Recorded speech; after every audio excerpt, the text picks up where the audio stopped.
I normally start by introducing Mr. Tola with a story, So let me guys tell you. So before I moved to Abuja, I've been watching Mr. Tola on YouTube, right? So that's far back as 2018 or 2019, I can't remember. So the part of the creative space or brand he talks about, he wasn't really talking about it from a hustle point. I don't know if you get my point. Like, you see a lot of content creators, they discuss some ideas from a hustle point of view. Like, now so you suppose they do 5 keys to unlock this one padlock, 22 key points. Like, I don't know if you get my point. Like, it's hush, more like let's just get this. So how I made my first 1 million in 1 week, those kind of conversations. So yeah, it was a bit more intentional, based on how you relate with the people you are working for and how you're going to communicate a certain level of value. All right. So he talked about pricing, then he talked about branding for purpose. There are just a whole lot that he shared there, and you're passionate about them. So when I moved to Abuja, I saw Jame. I think Jame Faith, a lot of you know him, told me that I know Stolan. I took him his last birthday pictures. He was there. Okay.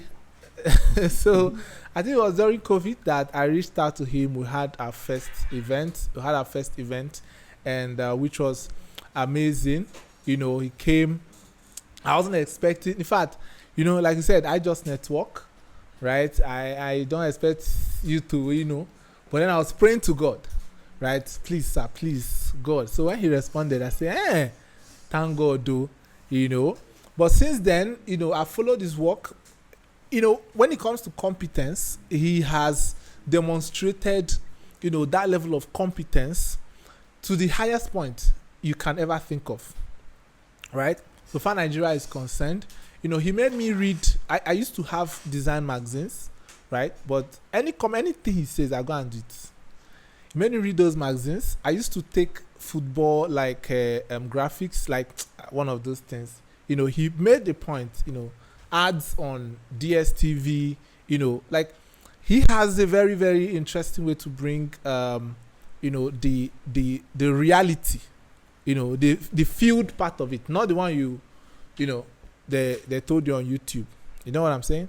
So it has a way of bringing that to life. And also, so going down the line, I got to see some more of his works. And I think he's one of the best, if not the greatest, creative entrepreneur, brand specialist. And I can go on and on. He's a father, he's a friend to many of us, and he understands the game. Been there, done that, and still doing that. So, audience, wherever you are, put your hands together once more again for Mr. Tola. It's good to finally, it's good to, people online are clapping. I see your hands. So thank you so much for always coming, right? Thank you so much for always coming. I don't take that for granted. Ask them. I used to discuss your matter every day. I mean, now anytime we have a call, it's always about the things I share with you. Your son is also here, Mario. Oh yeah. Okay, he's one on yellow. All right, yeah. Yeah, so he's one that's clapping the most. I hope. Mario, you can say hi to your daddy now. Hey Mario, how you doing? Great. All right, thank you very much. And Mr. Tola is loved by all of us. I mean, we'll pull up a lot of surprises on you this year. Don't worry. Maybe on your birthday you'll be shocked. You might need to tell your wife, everybody to this is about to shock me. That shock you announce. So a lot of it are going to come your way this year. Thank you so much for everything you've done. All the sacrifices, how you didn't stay in Canada, and I mean, if you were still in Canada, I do not know, but you might want to hint us on that, because that story have not left my mind. I know a lot of people don't know about that, and we'll just go right straight into it. I mean, you can discuss with us the transition, how your career transitioned, you know, and basically, I'm very sure we're going to learn a thing or two from that. How your career changed and the major lessons you learned in that journey. Mm. So, how far back do you want me to go? As far back as when you were in secondary school. Secondary school. And the thing is that secondary school was like a wilderness for me, because I always say this, that I've always been artistic, creative, Okay. since I was very young, since I can remember. I always loved to draw. And I said this then, it wasn't cool to draw. Wow. No, because I grew up in the 80s, so it wasn't really cool to draw. Because then, if you knew how to do something, the next thing was your parents thinking of where that road will lead to. Yeah. And not too many parents wanted you to be an artist, because then art didn't have that many expressions. Yeah. So there wasn't anything like doing animation or illustration for books or stuff. Everything was just very rigid. So I wasn't really encouraged to explore that. Oh. So by the time I got to secondary school, I had stopped altogether, that artistic part of me. And I went into university, studied architecture, and that in itself too was very rigid. I didn't want to, but it was the best thing I could do. That is closest to anything that had to do with expressing yourself, drawing or doing anything creative. But then it was a stressful 4 years. But then by some means I had the opportunity to go to Canada. Oh, wow. And this was the first time I was able to do schooling the way schooling should be done. Wow. You understand? Where the teacher is not always in front of you. Okay. The teacher is beside you. The teacher talks to you like we are talking right now. The teacher knows your name. Wow. You call the teacher by the first name. And so then was the first time that I actually had people in an academic environment validate what I was doing as an artist. Oh, wow. And that's where the graphic design thing kind of strengthened in that area, where I could say, this guy is a professor and he sees what I'm doing is good and he's telling me to continue doing it. And they, when I was in Canada, they recommended me for a lot of things. I was asked to sit on a board of judges for a competition. First time I had to do such a thing. And this was me thinking that what I knew how to do as an artist was of little value. So when I finished in school there, the temptation was to stay. Everybody was planning to stay, extend their... But for me, it was always about coming back to Nigeria to serve, you understand, to use this skill. Because all I saw in Canada was everywhere was kind of saturated with good work already. And I knew that in Nigeria, design was nothing to write home about. So I knew that this was the place to come and establish. And so for me, it wasn't so much of a hard decision coming back, because I just knew that I didn't have any space there. There was more space here for me to work as a designer. And so I came back and I started working and set up my company. Although there've been challenges, but that has been the transition. Yeah. You understand? Yeah. Alpha. So thank you very much for that. So now, right, we like I said, there's this hustle culture, right? There's this, let's get it fast, let's get it done. There's this word that they use, make we blow, right? So, everybody just wants to get, I think I was discussing that with Logic, everybody just wants to get it done fast, put out something out there, let them see me. There's this, you open Instagram, things are flying up and down, people are pressure, you wake up in the morning, by the time you go home, you don't even know you can't differentiate what is good. Even clients can't differentiate what is good and what is bad, right? So I don't know if you experienced that during your days, like during the early days in Nigeria, and how were you able to manage, to push through that? Because I know there are a lot of guys out there, a lot of, things going on. Was there anything like that? And how were you able to, when to put out and when not to put out? I know a lot of people want to know. Yeah. What to put out and what not to put out. See, when I was in my... Because I didn't start designing till I was 24. Wow. And That was about 2004, and there was no putting out. Okay. You understand? Putting out was not a thing. It didn't exist. You know, they're not putting out. Those platforms did not particularly exist then. There was a platform called MySpace, but MySpace was filled with people that had dreams of blowing up in music. So a lot of people were using it as a music enhancing platform. So there was no Instagram, no WhatsApp, no Twitter, no any of those things. So there was no putting out. And so, you see, I tell people that I have a lot of sympathy for people that have to go through their formative years in this era. Because now you are walking in public. Everybody is seeing you make your first mistakes. Wow. And so it can be very pressure filled. Like the first design I ever did, nobody saw it. I saw it. And I judged it, and it was good enough for me.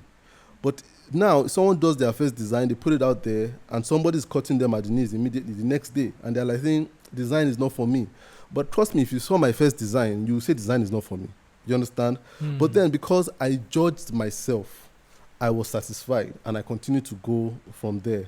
So I didn't have that hustle culture. That hustle culture was not there because we weren't seeing other people's lives. We weren't. You had privacy, and you know, so people had fences, and that saved you mentally. You understand? So that's something people don't have now. There's pressure. My 12-year-old daughter has pressure already because she's seeing what other 12-year-olds are doing. Wow. You understand? So I didn't have that, and that allowed me to grow naturally. So there wasn't any haste in growing because you didn't know how fast the next guy grew. You understand? So you were in your own world. And so why I say I have a lot of sympathy is because I cannot truly understand. Because when you understand something, when you call it empathy, I can't empathize with the pressure people are feeling now. And that's why when I hear people, a lot of people contact me from day to day telling me I am 21 years old and I feel like I'm running out of time. When I was 21 years old, I didn't even know what I wanted to do with my life. You understand what I'm saying? I was still enjoying life. I was still playing. But now the 21-year-old, number one, wants to move out, wants to have a particular amount of money, wants to have his own apartment, wants to blow. That didn't exist, you understand? So there's so much pressure. But in perspective, the 21-year-old doesn't even know that he or she, you are still a baby. You are still young. You feel very old. But then, trust me, by the time you are 41, you realize, man, when I was 21, I was really young. You understand what I'm saying? So 21-year-olds are not taking chances. They are not playing. They are not adventurous. They are not making mistakes. You understand? Because everything has to be brand perfect from very young. Do you think that is a good thing? Like, do you think that is a good thing? It's a good thing. It's a good thing when you look at it visually. Okay. Visually is a good thing. It's good for optics. When you hear that somebody is 21 years old and he has his company that is making 7 figures every week. Optically, it looks good. You understand? It looks good, but internally, it's very ugly. You understand? Because that person is being robbed of something integral. You understand? So I don't think, it's very easy to look at 21-year-olds right now and 20-something-year-olds right now and kind of admire them and say, oh, this person has achieved a lot. But what you are not seeing is what they are giving up to achieve that. And those are things that they can never get back again. You understand? Those are things that will never... What they are giving up to achieve that? Yeah, it's more than what they are achieving. Wow. It's way more than what they are achieving. So when you have...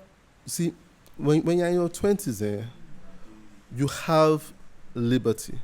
And that's what people don't understand. You have the liberty of changing your mind and trying out new things and making mistakes because you don't expect you to, in your 20s, to be married and with children. You understand what I'm saying? Those things kind of edge you in. That's the reality of it. But then the 21-year-old right now is already edged in by what they see as societal expectations and societal commitments. Those things are terrible. And that's why you see that it looks good in terms of optics, But go to the hospital and check the blood pressure of a 21-year-old. My wife is a medical doctor. You'll be surprised that the blood pressure of a 21-year-old is like that of a 50-year-old. Because they are thinking about the same thing. They're not getting enough sleep. They're not playing. They're not eating well. You understand what I'm saying? So optically it looks good, but in reality it can be a very ugly thing. I'm weak. I'm weak to my bones. So it is not a good thing. It is not. And I mean, people need to know this. Like, we have to loud it enough, because, as the day goes by, right, you see even young, that they're in their 20s, though. They're looking as though they are 35, 40. Yep. They look so old. So old. Yeah. So worked up, like, so tired. They're going for vacation. They're looking for how to rest. And you see a young man is looking younger. Another person is looking younger than them, and all of that. So now that brings us to, because there's only one thing they're all hustling for, is money. All right? So, because you've talked about purpose over and over again. I was in one of your events where you spoke about purpose, right? So, what is purpose? What is money? What is satisfaction? How do we not be under so much pressure? Because the pressure is real. Sometimes it gets to me too. I'll just call my friends and I'll be ranting. That I'm not way. Like, why am I here? Like, look at these people are doing things. What am I doing in my life? Oh my God. I'll be so overwhelmed, right? About what they are, what those people are doing. So where do we find what is purpose? What is money? What is satisfaction? And which one should we actually be going for? I mean, some of these things are not in the questions we are asking, but then this is Tola here. We cannot let him go. All right? Yeah. You see, the thing about this thing called purpose or success, fulfillment, satisfaction is the fact that there are 3 wrong ways in which people judge their progress. Wow. 3 common mistakes. If I were to ask everyone here right now and everyone watching, you will fall into one of these 3 mistakes. Now, number 1, a lot of people judge their progress by comparison.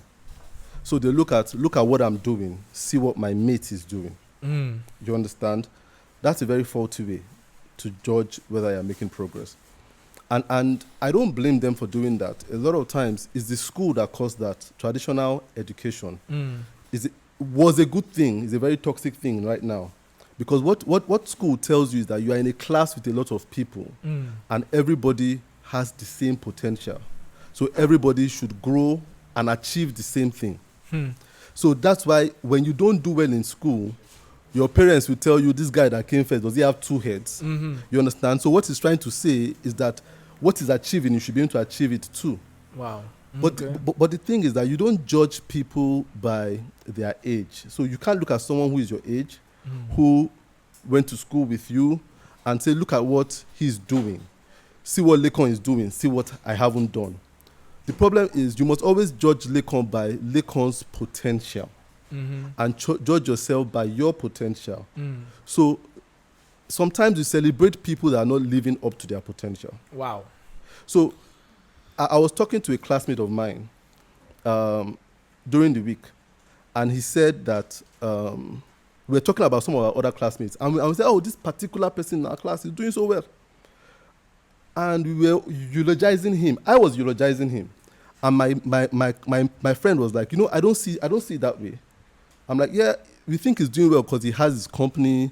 He has like 2 houses. He has a swimming pool in 2 houses. He has a fleet of cars. But he said, do you remember that guy in school? I said, I remember him in school. He said, what do you remember about him? And I said he was activist type kind of guy. He can gather up people and make them do anything. He was like a movement type of guy. And when we were even in our 200 level, he was competing for departmental president.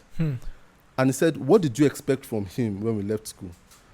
And I thought about it. I'm like, man, to be honest with you, I expected that by now he will be the governor of a state.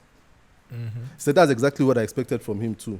That he would have been second term in his governorship and be contesting for presidency right now. But now we are celebrating him because he has a big company. You see, he's doing well by physical standards. But according to his own potential, he's underachieving. He can do more than that. You see, somebody else who didn't have that potential, we should celebrate them building a company. So you can see some people, they are doing public speaking. And you see them, they might not be earning a lot of money, but the truth of the matter is they are living up to their potential. So you see, you cannot judge people by what they achieve in terms of what they have materially. Judge them by their potential. What are they meant to be able to do? So when you judge a bird that is able to fly to that table, and we start celebrating it compared to a chicken that can't fly past that table, that bird is failing because the bird should be flying in the air. Yeah. You understand? The chicken is doing well because it's even flying up to that table. You understand what I'm saying? Yeah. Even though they are both birds. Yeah. So it's a very wrong thing to judge your success based on what your mates are doing, because in the truth is nobody is your mate. You are yourself. So you need to know what your potential is. The second thing by which we judge our progress, which is faulty, is by our bucket list. So we have this unhealthy thing called a bucket list, an ambition, what I should be doing by 24. And you set this thing out when you were 14. By the time I'm 24, I should have a house, I should have this, I should have children and stuff like that. You are setting yourself up. And a lot of times, so by the time you're 24, you don't have a house, you're not married, you kind of see that you're failing. The bucket will break. Yes, so your bucket list has not been ticked. And so you think you are failing. And that's because we want to control life rather than being students of life. So we feel like I know what tomorrow will be. And so by that, we are setting ourselves up. So a lot of people that are disappointed in their lives right now is because they've told themselves that this is where they should be by a particular age. And the truth of the matter is you might not be there till you're 28 or 48 or 78. But the truth is that you'll never enjoy life if you are so destination minded. A lot of people are destination minded, so they are hating the journey because they are thinking, are we there yet? Are we there yet? Are we there yet? Are we there yet? You understand? So that's a faulty way of judging your progress, because then you are not appreciating each day. You are looking for the penultimate day. So that's, I will be happy when I achieve this. So that's faulty, because then you are not living today for today. You are living today for what you want to achieve tomorrow. Yeah. The third thing, which is very dicey, and this one is not particularly your fault, it is the fault of your parents. I'm a parent, and I tell myself this every single day, that I should never do this to my children. A lot of people judge their success and progress by what they're able to do in return for their parents. So people think, I'm 28 right now. I've not been able to buy a car for Momsi. I've not been able to build a house for Daddy. I've not been able to pay their rent. I should be doing this right now. And that's what a lot of people feel. They kind of feel like they are failing because they're not able to do something that is reciprocal to what their parents have invested in them. Now, I say it's not your fault. This is something that has been put on you by your parents psychologically. Some more obviously, so parents will say, oh, I'm sending you to school, you see the sacrifice I'm doing and stuff like that. Make sure you do well so you can take care of us. And so there was a day I was out, and my daughter was telling me something. She said, Daddy, can you do this for me? I said, I'm not doing that. I said, Daddy, if you do it for me, I'll buy you a Tesla truck when I grow up. And at first I laughed, but then I stopped. I'm like, why does this girl think she needs or she owes me anything when she grows up? That's already pressure. And so I didn't talk to her about it. I just said, Tola, you need to change your positioning. There's something about you that is giving her the impression that she is a retirement plan. And so some of you are like thinking you are failing at your parents' retirement plans. So a lot of people say, I'm not doing well because look, my mom now, I'm not able to do. But one thing we must learn as parents is, because you're going to be parents one day, most of you here, is to learn to understand that your kids are not yours. So you must learn to raise them to let them go rather than raise them to take care of you. You understand? So your kids are a responsibility given to you to release to the world. But a lot of people have kids, they raise them and they hedge them. You understand? So that they can take care of them. And these kids live with pressure. So you realize that most people that feel they are not doing well is either they are looking at their peers, they are looking at their bucket list, or they are looking at their relatives, either their parents or their siblings, and saying, I should be doing this by now. And that's actually the failed mentality to this thing we call success or prosperity or things like that. I mean, you guys have questions, right? Please pen your questions down because it's about to get started. I mean, thank you very much about for touching about this, because I think that is what people now are supposed to hear. So we can chill, take a chill pill, because this is real low. People are really going through this pressure. A lot of people, even from home, like you said, which I wasn't expecting. They gradually do it from black tax, some fake illness, just to get your attention and empathy, some fake house rent, some, there are a lot of my pikin don't they work. It's supposed don't send us bag of rice. Oh yeah, that's the reality. If you look at people that do crime, a lot of times, I'm sorry to say this, but a lot of them are motivated by their parents. So if I were to get a ministerial appointment right now, the first people that will come are not strangers, are my relatives. My brother is this right now. What does that truly mean? It means that I am there for them. But the truth of the matter is, if you have a public office, you are not there for those people, your family. You understand? You are there to do an assignment. But when you start looking at your family, you will still. It's inevitable. You will still, because they would come and they will make you feel like if you are the opportunity for that family. You understand? And once you start seeing yourself as a singular opportunity for a particular people, then you're already distracted. You stop focusing on the work and start thinking of how you start paying people back. So you're like, do you remember I carried you when you were small? I changed your pampers. I did this, that kind of thing. So you feel indebted to them. So you need to have a strong mind if you are going to be successful. They're talking about strong mind. How do you even handle that? Because it's definitely going to happen, right? Black tax is going to come up. People are going, because right now in the country we are in, we are seeing a lot of that, right? We even amongst celebrities, right? There are some celebrities that their parents will be calling. According to them, their parents is not picking their call. There are some of them, that have to, some of the celebrities have to build houses and make them landlords. Yeah. All right. Yet the money is still not enough for them. To what end is all of this? Because very soon some of us are going to blow, and get offices and all of that. We need to know how to handle all of that, right? Because I know it's going to come, and your family might just go and publish a newspaper. Right? Man abandons family over success. So we need to see how we can, make sure that is not our case. Yeah. So yeah, I think the way to handle this, I say this, parents are very important. Parenting is the biggest task a human being can have. Wow. The biggest. It's the biggest. It's the biggest. I don't know, how many people are parents, but it's the biggest. If you want to do it right, see, parenting done right is hard. If parenting is easy, you're not doing it right. It's hard. That is hard is showing that you're doing it right. You understand? So it's a hard task.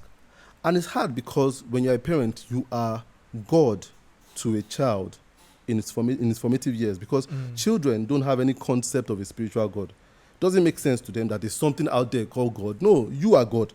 So when they call you call yourself mommy and daddy, what they see is God and God. So they believe you as daddy can do anything. You and mommy can do anything. And so it's a very powerful position to be in, to be a parent.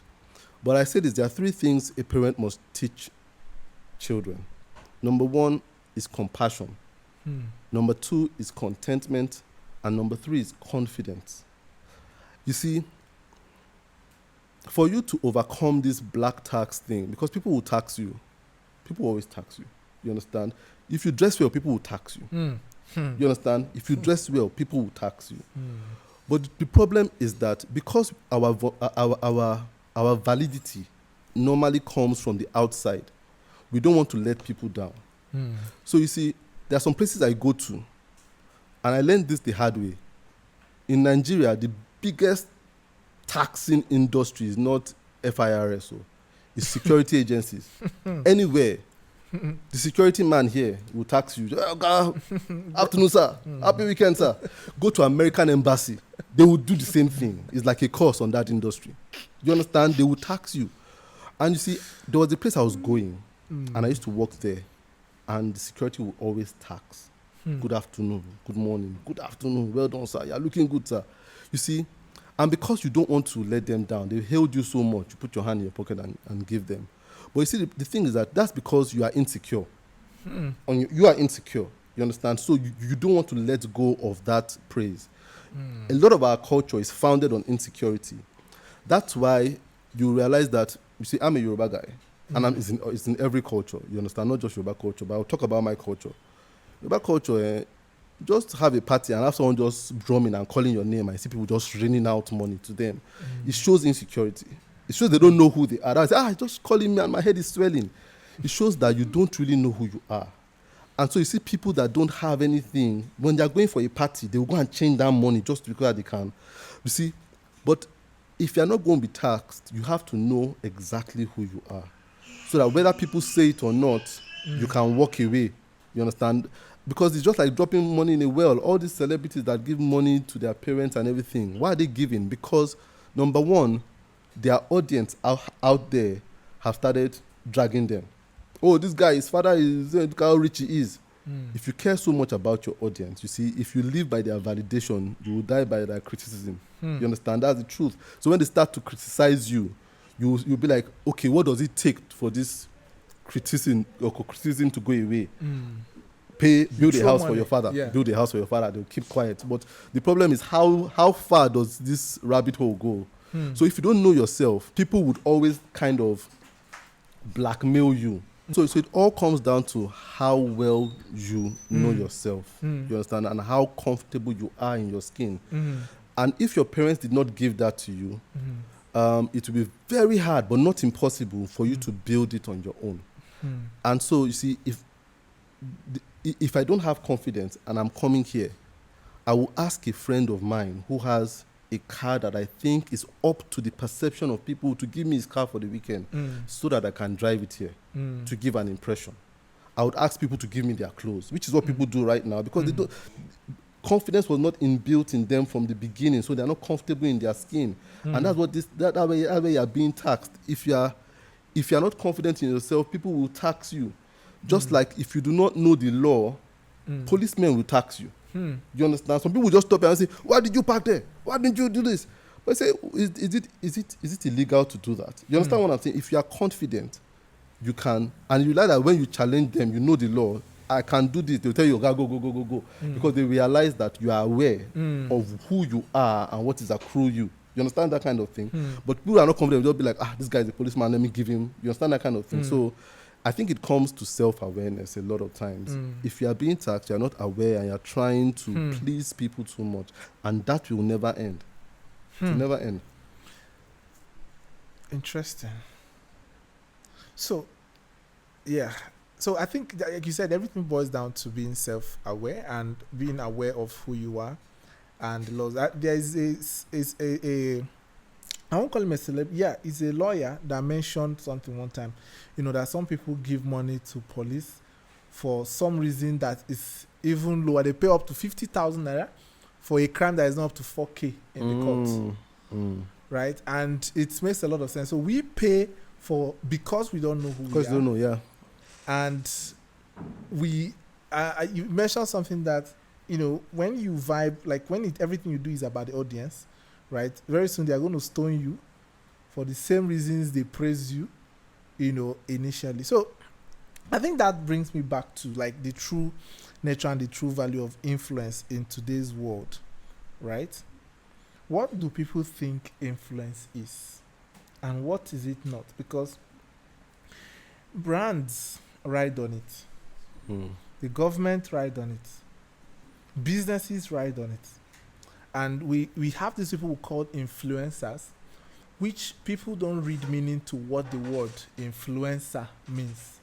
And then a lot of people now think that because my influencer is behaving like this, that is to say they are like that.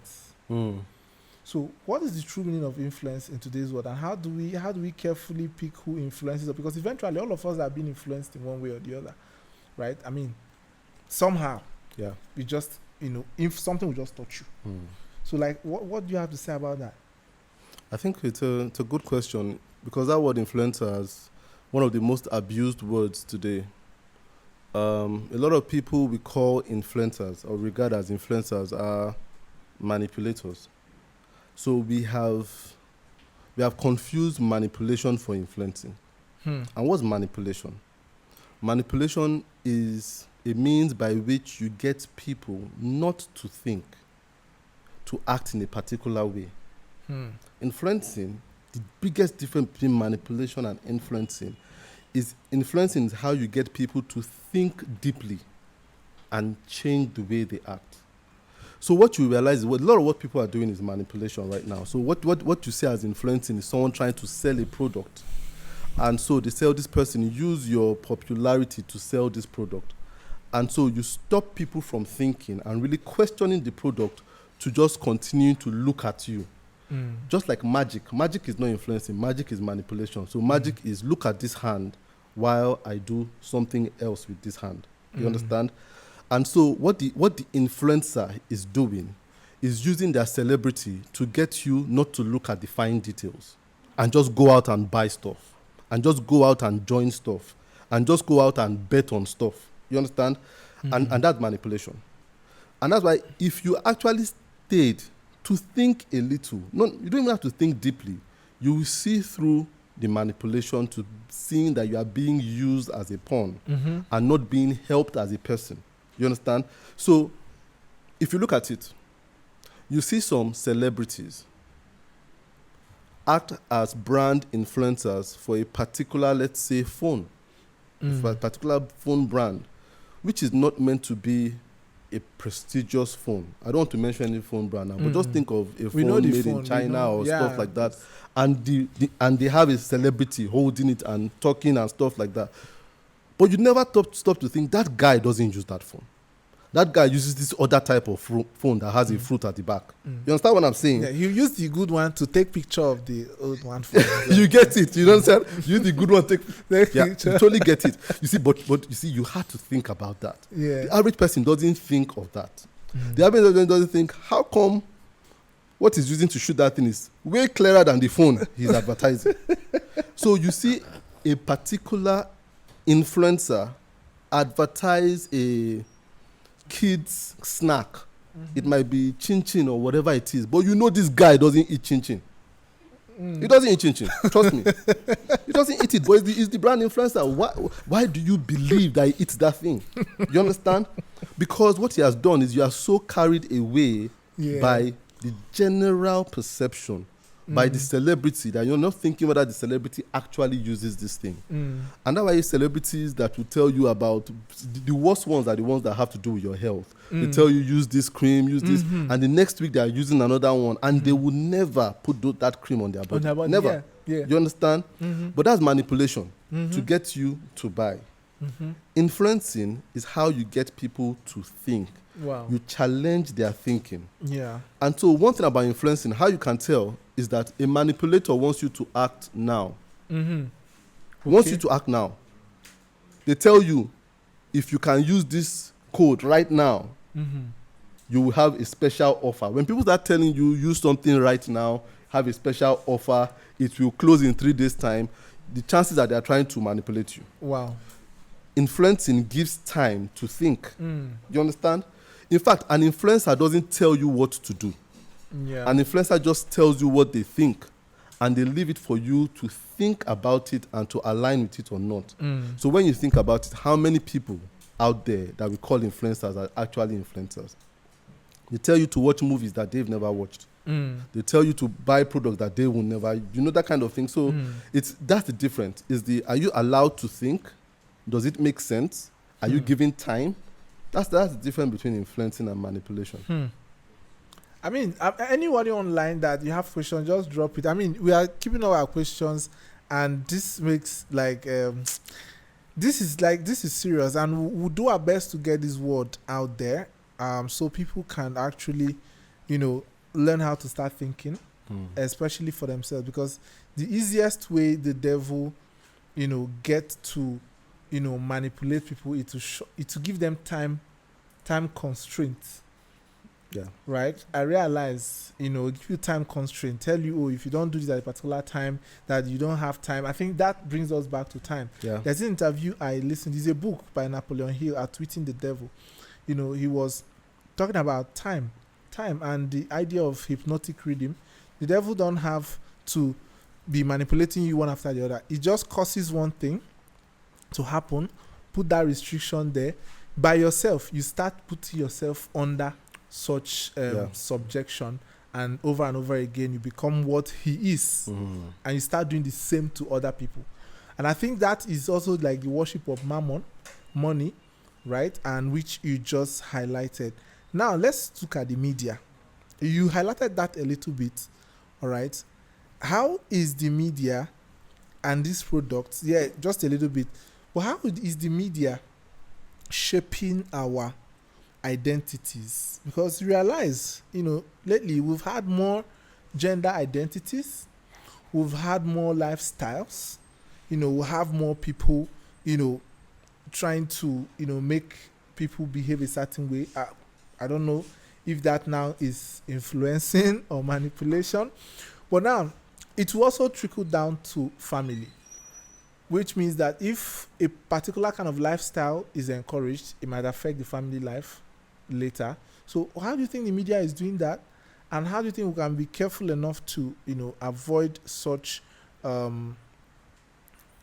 reign of absurdity on us, especially in this day and time where it's easy to get information? This media thing, it's been a long time coming. It hasn't happened suddenly. And I think people need to understand that. Media started with print. Okay. Mass media started with print.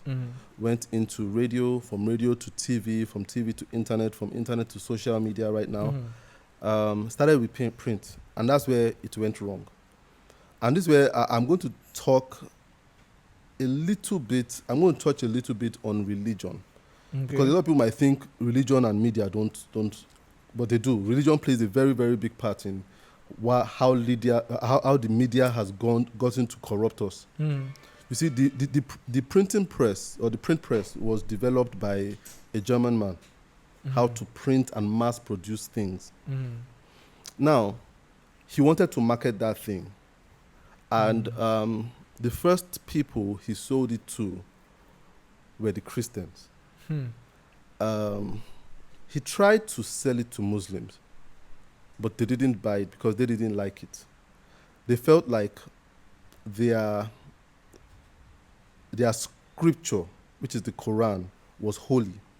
And so something that is holy should not be mass produced mindlessly. Okay. People have to take their time to write it out, so that as you write it, you learn it. Okay. So they feel that this thing shouldn't be microwaved. Okay. So they turned him down. The Arab world turned him down. And so he sold it to the West, which was majorly Christians. And they were like, this is cool. And one thing I want you to know about Christians at that time was that a lot of Christianity had been taken over by the Romans at that point in time when the print press was developed. And one thing you must know about the Romans is the Romans were very flamboyant people. They were very flamboyant, they were very hedonistic, they were very sensual. And so when they saw this thing, not only did they use it for Christianity, and they were very power hungry, they used it as a means of propaganda. They used it to take over the world. And that hasn't stopped. Because when we talk about the West is Roman culture spread throughout, from Europe to America to Australia and stuff like that. And these are the people that control the media today. And a lot of their culture is very twisted. You understand? It's still that innate Roman culture. Romans, they had no boundaries. They had no boundaries. Just that history doesn't record how depraved they were. They were very, very sensual people. So what we are doing now is no different from what was in their line. However, when you looked more towards the East, which was more Arab, Asia, they were more spiritual people. And they had more family values, more intrinsic human values.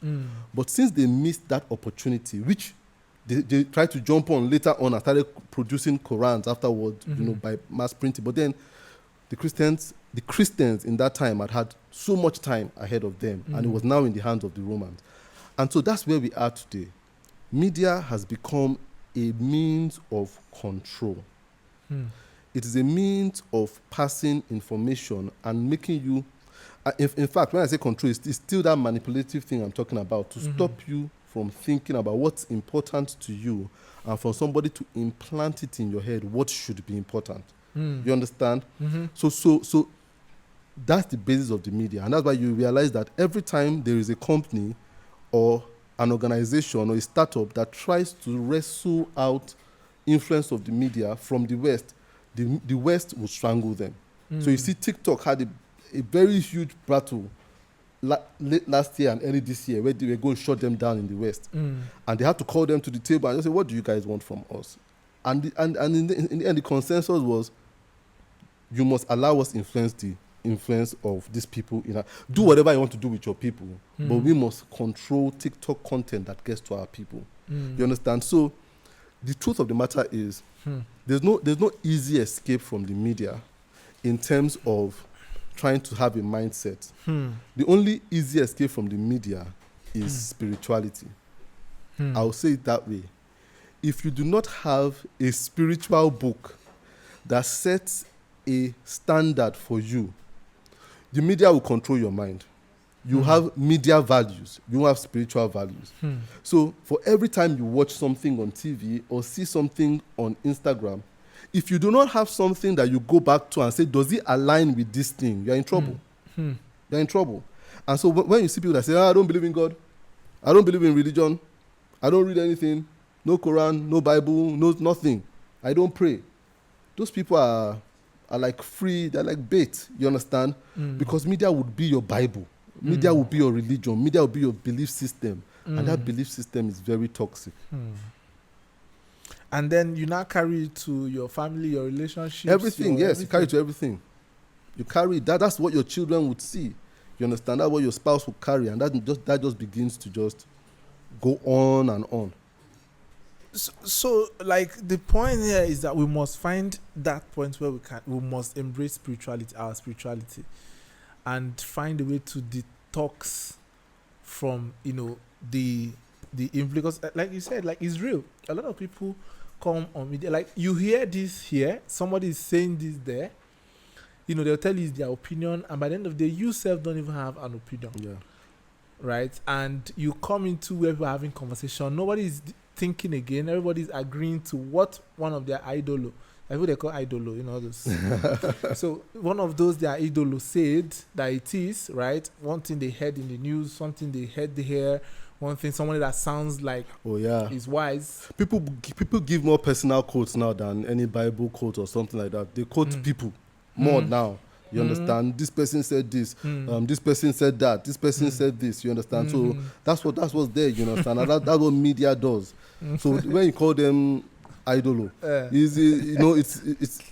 something must have a hold on you. You understand? So something must be your God. Yeah. This thing about atheism doesn't exist. There must be a God. You understand? It's either your God is people, your God is a stone. Something must be there that dictates how you live your life and how you measure progress in your life. Yeah. So now, talking about that, right? There's this, we are moving from, now it's not even about Gen Z again. There's a new generation, right? That's the Gen Alpha. Like, we are recycling, we are starting the alphabet from beginning. That means there will be another Gen Z. Yes, yeah. So, so now, there are things that is okay now, like, because of the media, the new culture, I think that it is okay now for them to do. Like, they're trying to convince us that, the millennials or the baby boomers, whatever they call it, the people from the past, they are very slow, they don't have sense, they don't move, they take a lot of rubbish, you see, they snap their fingers when they're talking. So now, how, like, are there really things that these guys are not seeing? Someone believes that what an elder sits down to see a child will climb a mango tree will not see the child say no, that elder refused to stand up. That after he has done all the work to climb up and see, you are telling him that he cannot see, whatever that means. Yeah. So now, are there lessons? Are there things that are standard that you cannot, do without? Whether you climb the tree, whether you sit down, right? That the culture, because these lessons have to stay here when we are all gone. Somebody have to say it. Is the way these guys are moving, is it the right way? Is there something wrong with the way they are thinking? Or if not, or are we the ones that have the problem? Maybe we should have everything. Because thinking about it again, if we have gone their way, or if we should think the way they are thinking, there won't be systems and structures. There won't even meet houses. If you go the way who is thinking. If you go the way this Gen Z, this new generation, our generation are thinking, there won't be. You wake up, MTN people they are not at work. They tell you they don't feel like doing it today, right? You understand my point? Like you want to make call, network is not working. Yeah. You come to the streets, nobody is there. Tell you that I don't feel like doing it today. I want to know: is there like any lessons? Are there things that are standards, principles, or canons that we must, whether you are Gen Z, Gen Beta, Gen Theta, whenever those gens come, are there things that are standard we cannot overlook? You cannot not know this, right? You cannot not do this a certain way. So this is more like new generation versus traditional morals. Which of them are relevant today, and how do we, strike that balance? Yeah, you said something there. You gave a proverb that what the elders see sitting down, the young one will not see if they climbed a tree. And I think this is where I want us to realize something, that there will be no, young people will not climb trees if elders told them better stories about what was ahead. Okay. You understand? You need to take that again. As in, these young children, okay. The reason why they are climbing trees in the first place is because elders are not saying anything. Okay. So young children want to... I said you take it again now. Young children want to discover themselves. Okay. It is curiosity that is making them climb a tree. If you satisfy curiosity, they will sit down. So you see, I don't really like that narrative that we act like Gen Z dropped from the sky. They didn't drop from the sky. Yes. They were made. They were raised by people. They were raised by elders. We castigate them a lot, but we made them.